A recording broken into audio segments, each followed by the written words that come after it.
الرحمن الرحيم. الحمد لله والصلاة والسلام على رسول الله. أهلا بكم ومرحبا مع الإسلام ببساطة. وأذكركم بشجرتنا التي نبنيها. سنتحدث عن الإسلام والقرآن والرسول صلى الله عليه وسلم. تحت الإسلام قلنا في 3 جوانب رئيسية: الشريعة وتحدثنا عنها وعن مقاصدها، والأخلاق ونحن الآن فيها، ثم سنتحدث عن الإيمان. الآن قضية الأخلاق، أنا حدثتكم في الحلقة الماضية أن الإسلام ما جاء بأخلاق جديدة وقيم جديدة، الإسلام جاء يتممها. ماذا نقصد بيتممها؟ أذكركم أن هناك أخلاق حسنة البشر اتفق عليها، الإسلام أقرها: الصدق والأمانة والتواضع وغيرها. وهناك أخلاق سيئة اتفق البشر على سوءها: الكذب والخداع والغش والسرقة والظلم. هذا جاء الإسلام يقررها. طيب، لما نقول جاء الإسلام ليتمم مكارم الأخلاق، ماذا نقصد؟ نقصد المنطقة التي بينهما اللي ما هي واضحة، منطقة الشبهات هذه. فجاء الإسلام وقام أعطى فيها أحكام، وجاء فيها قواعد عشان يحافظ عليها وعشان يعالجها، ودخل في تفاصيلها. يعني خذوا مثلا قضية بر الوالدين.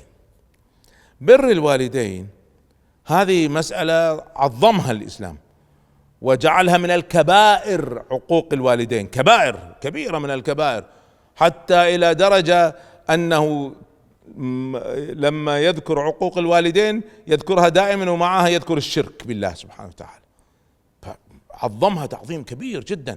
إذن جئنا لبر الوالدين وأعطيناه وزن أكبر. طب بر الوالدين موجود في الغرب، هي موجود لكن ليس بنفس الوزن. فإذن التكملة من جانب هو المستوى. جانب آخر أن جاء لبر الوالدين هذا لحظة، قال لحظة فيها تفصيل. لما يأتي الجهاد في سبيل الله، أقدم الجهاد ولا أقدم بر الوالدين؟ قال يعتمد على حالتك، يعتمد على حالتك. إذا أنت عندك إخوان آخرين ولا أهلك شباب يستطيعوا أن يديروا أنفسهم، ففي هذه الحالة لا، روح جهاد. لكن إذا الوالدين كبار في السن أو مرضى مرض شديد وما في أحد يرعاهم غيرك أنت، جاء النص: ألك أبوين؟ هو الرسول صلى الله عليه وسلم يعرف الحالة، عند أبوين كبيرين في السن وما عندهم ولد غيره وحيد. قال: ألك أبوين؟ قال: نعم. قال: فيهما فجاهد. بس هذا الأمر ليس لجميع الناس، لهذه الحالة. إذن جاء للحالات قال: اسمع، احنا دين عقلاني، هذا دين عقلاني. نعم سنقدم الجهاد على أنفسنا وأهلنا، لكن إذا الوالدين سيضيعان بسبب هذه المسألة، ففي هذه الحالة لا نقدم الحفاظ على الوالدين. أنا اليوم كنت أقرأ في الأخبار أن لما انتشر وباء في الصين وحجروا على بعض الناس الذين أصيبوا بالوباء، واحد من الذين حجر عليهم عنده ولد معوق ما يرعاه غيره، حجروا عليه بدون ما يرتبوا أحد لهذا المعوق، فمات المعوق لأن حجروا على هذا المريض، موتوا واحد مسكين، ايش ذنبه؟ الإسلام ما يسمح بمثل هذا، ما يسمح. لابد أن نعالج مثل هذه الحالات، والإسلام جاءت أحكام كثيرة جدا في هذه المسألة. الآن ما الفرق مع ذلك؟ مع كل هذا هناك فروق رئيسية بين الأخلاق وأهداف الأخلاق في الإسلام وبين الأهداف الأخلاقية في المجتمعات الأخرى. الأخلاق في المجتمعات الأخرى منطلقها إما إنساني، الرحمة والمساعدة المحتاجين، هذه موجودة حتى في الغرب. يعني الغرب ليس مجتمع حيواني، لا طبعا في ناس عندهم رحمة وناس عندهم إنسانية، ليس كل الناس يعني تخلوا عن إنسانيتهم، بالعكس على فكرة أكثرهم عنده إنسانية وعنده رحمة. يجب أن نعرف حقيقة تقييم الناس، لا نخطئ. وهذا موجود على فكرة في الحديث في البخاري في مدح الروم، ارجعوا إليه إن شئتم. الآن الإسلام جاء وقال لا لحظة، مع ذلك المنطلقات الأهداف التي ينطلق منها الإسلام تختلف اختلاف جذري عن المنطلقات الغربية. فمن المنطلقات التي عندنا أن ما هو هدف الأخلاق، احنا نتكلم عن الأهداف، ما هو هدف الأخلاق؟ الهدف الرئيسي الأول هو أن نرضي الله عز وجل، غير أن نحقق إنسانيتنا، نرضي الله سبحانه وتعالى. ليش؟ لأن الله سبحانه وتعالى شهيد علينا، يعرف حقيقتنا، ظاهرنا وباطننا يعرفها. وبالتالي قد بعض الناس حتى في الغرب مثلا يرحم، بمعنى يتبرع للمساكين، لكن ليس له هدف حقيقي التبرع للمساكين، هو هدفه أن سوشيال ريسبونسبيلتي، مسؤولية اجتماعية ولا شهرة ولا غيره، هذا كله موجود عندنا وعندهم. ولذلك الإسلام جاء قال اسمع، أنت تعمل صدقات وإنفاق اعمل، لكن هل ستؤجر عليها يوم القيامة؟ يعتمد على نيتك. وذلك من أول من تسعر بهم النار يوم القيامة رجل غني ينفق يتصدق على الناس، لكن ما عنده هدف. الله هدفه أن يقال عنه غني ومنفق ويعني صاحب خيرات، ما عنده هدف، ما عنده نية حقيقية، فهذا يأخذ المدح الذي يريده، حصل عليه في الدنيا، هو ذا هدفه، حصل عليه، حقق هدفه، إذن لا يستحق شيء في الآخرة. وذلك من أول من يسعر بهم النار يوم القيامة. فإذا المبدأ الأول أن النية في الإسلام من وراء الأخلاق، الهدف هو إرضاء الله، لأن الله سبحانه وتعالى شاهد علينا.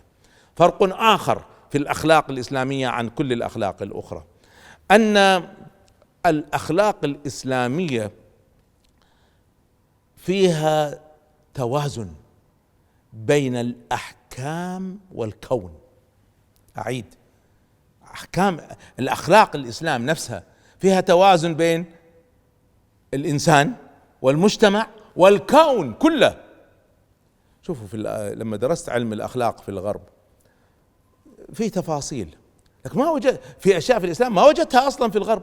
يعني إحنا عندنا في الأخلاق في الإسلام أخلاق شرعية في الرحمة بالحيوانات، هم الآن قاعد يحاولوا يستحدثوا قوانين لأن ما هي موجودة أصيلة عندهم.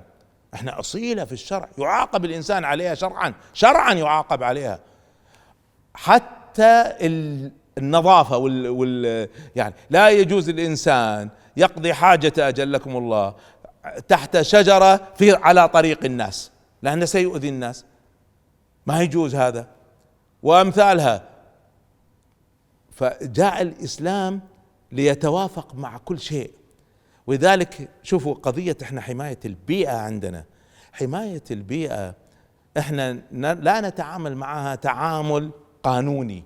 اليوم صراع غربي على محاولة إقرار قوانين لحماية البيئة، لا احنا عندنا إذا فهمنا الإسلام فهم صحيح، حماية البيئة جزء رئيسي من أهداف الإسلام. ليش؟ لأن احنا عندنا آيات كونية، آيات في الكون، وعندنا آيات تكليفية كلفنا الله سبحانه وتعالى بها بالشرع، ما في تعارض بينهم. ما يجوز احنا نهتم بالدين والصلاة والعبادة وندمر الكون، ما يصير، ما يجوز، لأن احنا الله سبحانه وتعالى أعطانا منهجية، قال وسخر لكم ما في السماوات وما في الأرض جميعا منه. هذا الله سبحانه وتعالى جعلها بأيدينا عشان نستفيد منها. وبعدين ايش قال ظهر الفساد في البر والبحر، ظهر الفساد، ممنوع هذا الفساد، افساد الارض، افساد البحر، افساد السماوات، ممنوع، لانه يتعارض مع اهدافنا الاخلاقيه. اذا احنا عندنا توافق اخلاقي بين الفرد والمجتمع والكون كله. فهذه الكونيه وهذه الاياتيه كما يسميها بعض العلماء جميله جدا، هذه من اهداف الشريعه الاخلاق الاسلاميه.